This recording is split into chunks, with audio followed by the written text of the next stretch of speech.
أعوذ بالله من الشيطان الرجيم. சபிக்கப்பட்ட ஷைத்தானை விட்டு அல்லாஹ்விடம் நான் பாதுகாப்பு தேடுகின்றேன்.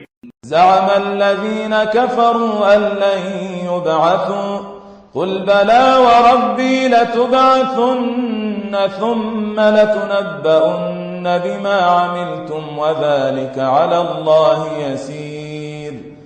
இறந்த பின் மீண்டும் ஒருபோதும் அவர்கள் எழுப்பப்பட மாட்டார்கள் என்று நிராகரிப்பாளர்கள் மிக அழுத்தம் திருத்தமாக வாதாடுகின்றார்கள். அவர்களிடம் நீர் கூறும், இல்லை, என் அதிபதி மீது சத்தியமாக நீங்கள் திண்ணமாக எழுப்பப்படுவீர்கள்.